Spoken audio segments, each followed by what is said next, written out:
ಆತ್ಮೀಯರೇ, ಇವತ್ತು ನಾವು ನಮ್ಮ ಸಿನಿಮಾ ಹೆಡ್ ಬುಷ್ ಅದರ ಪ್ರಚಾರ ಪಬ್ಲಿಸಿಟಿಯನ್ನು ಶುರು ಮಾಡ್ತಿದ್ದೀವಿ. ನಮ್ಮ ಜೊತೆಯಲ್ಲಿರೋ ಎಲ್ರಿಗೂ ಬಂಡಿ ಕಾಳಮ್ಮ ಅಂತ ಹೇಳಿದ್ರೆ ಅಪಾರ ಭಕ್ತಿ ಮತ್ತು ಅದಕ್ಕೆ ಆ ದೇವತೆಗೆ ತೆರ್ಕೊಂಡಿದ್ದಾರೆ.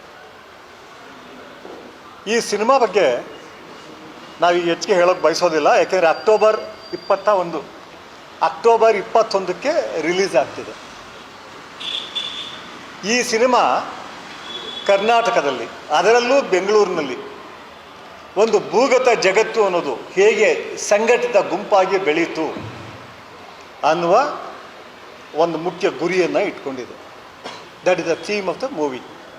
ಆರ್ಗನೈಸ್ಡ್ ಅಂಡರ್ವರ್ಲ್ಡ್ ಹೇಗೆ ಡೆವಲಪ್ ಆಯಿತು, ಅದರ ಒಳಗೆ ಇದೊಂದು ಮಿಶ್ರಣ ಆಯಿತು.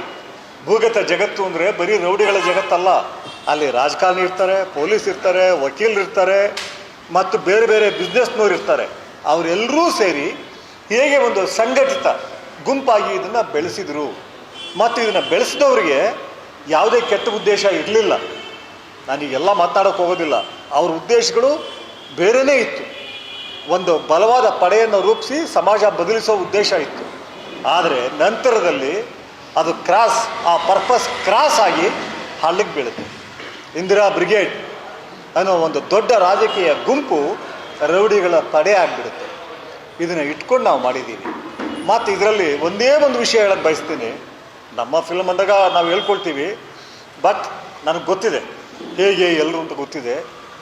ಇಲ್ಲಿ ಇನ್ವಾಲ್ವ್ ಆದ ಪ್ರತಿಯೊಬ್ಬ ಆ್ಯಕ್ಟರ್, ಪ್ರತಿಯೊಬ್ಬ ತಂತ್ರಜ್ಞ, ದೇ ಗೇವ್ ದೇರ್ ಬೆಸ್ಟ್. ಇನ್ನು ಅದಕ್ಕಿಂತಲೂ ಉತ್ತಮವಾಗಿ ಕೊಡೋಕ್ಕೆ ಸಾಧ್ಯನೇ ಇಲ್ಲ ಅನ್ನೋ ರೀತಿಯಲ್ಲಿ ಕೊಟ್ಟಿದ್ದಾರೆ. ನಮ್ಮ ಯೋಗಿ ಇರಬಹುದು, ಧನಂಜಯನ್ ನಾನು ಹೇಳೋ ಹಾಗೆ ಇಲ್ಲ, ಆಮೇಲೆ ಹೀರೋಯಿನ್ಗಳು, ವಸಿಷ್ಠ, ಎಲ್ಲರೂ, ನಮ್ಮ ದೇವರಾಜ್, ರವಿಚಂದ್ರನ್ ಇದ್ದಾರೆ. ಸೊ ಎಲ್ಲರೂ ದೇ ಗೇವ್ ದೇರ್ ಬೆಸ್ಟ್. ಅವರ ಪ್ರತಿಭೆಯ ಎಸೆನ್ಸ್ ಈ ಸಿನಿಮಾದಲ್ಲಿ ಬಂದಿದೆ. ಈ ಸಿನಿಮಾನ ನೀವೆಲ್ಲರೂ ಪ್ರೋತ್ಸಾಹಿಸ್ತೀರಿ ಅಂತ ನಾನು ನಂಬ್ಕೊಂಡಿದ್ದೀನಿ, ಪ್ರೋತ್ಸಾಹಿಸ್ಲಿ ಅಂತ ನಾನು ಬಯಸ್ತೀನಿ. ಮತ್ತು ಒಂದು ಮೇಜರ್ ಇದಾಗಿ ನಾವು ತೊಗೊಂಡಿದ್ದೀವಿ. ನಾನು ವೈಯಕ್ತಿಕವಾಗಿ ಹೇಳೋದಾದರೆ ಈ ಬಿಗ್ ಕ್ಯಾನ್ವಾಸ್ಗೆ ಹೋಗಿರಲಿಲ್ಲ ನಾನು.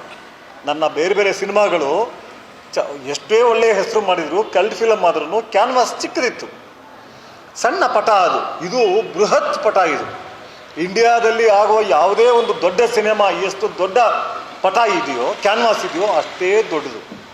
ನೀವೆಲ್ಲರೂ ನಮಗೆ ಬೆಂಬಲಿಸ್ತೀರಿ ಅಂತ ನಾನು ನಂಬ್ಕೊಂಡಿದ್ದೀನಿ.